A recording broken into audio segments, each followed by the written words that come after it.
नमस्कार दोस्तों, रोज कमाना रोज खाना और अपने परिवार को चलाना, ये उनकी पीड़ा है जो यहाँ धरने पे बैठे हैं। आज बुद्धि शुद्धि यज्ञ का आयोजन था।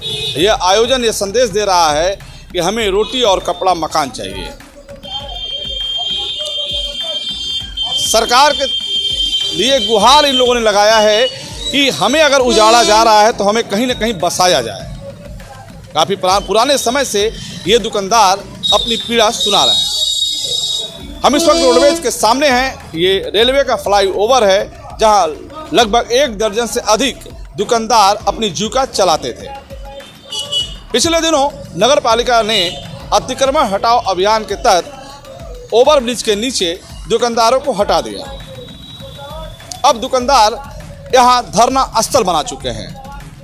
उनकी मांग है कि हमें हटाया गया तो कहीं न कहीं हमें स्थान दिया जाए जहां मेरे परिवार का जीविका चल सके। अब ये जिला प्रशासन को सोचना है कि ये जो उजाड़े गए लोग कहां बसाए जाएंगे। कोई इसमें चाय की दुकान चलाता है, कोई फल की दुकान चलाता है, कोई बाटी चोखा की दुकान चलाता है, कोई मीठा की दुकान है। तमाम छोटे छोटे दुकानदार अपने परिवार की जीविका के लिए यहाँ दुकान चलाते थे।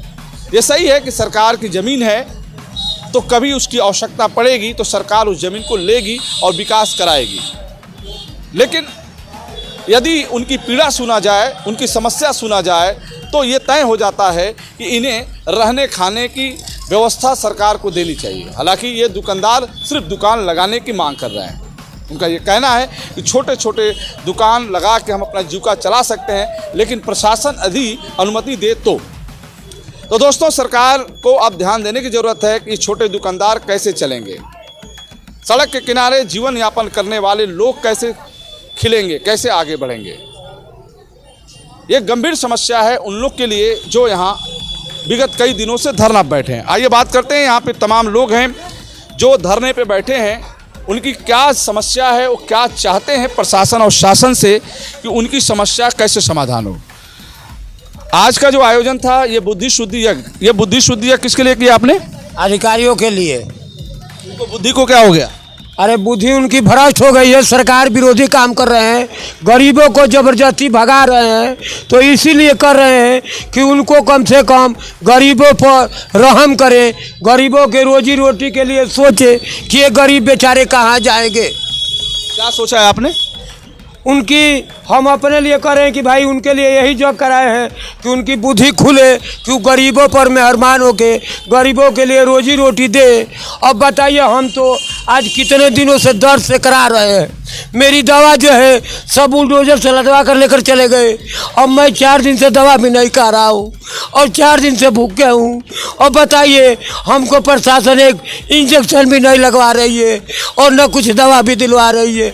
तो सरकार का मानसिकता यही है कि गरीबों को मारा जा, लेकिन सरकार जो है गरीबों की मदद कर रही है, लेकिन यहाँ के प्रशासन जो है गरीबों को भूखे मुआ रही है कि गरीब मर जाए, न रहेंगे न ये हल्ला करेंगे। सरकार तो लोन दे करके स्वाधीन निधि से गरीबों को ऊपर बढ़ाना चाहती है, लेकिन यहाँ के प्रशासन जो है सरकार विरोधी काम कर रही है कि गरीब मर जाए, भाग जाए। 4 दिन से हम लोग भूखे हैं।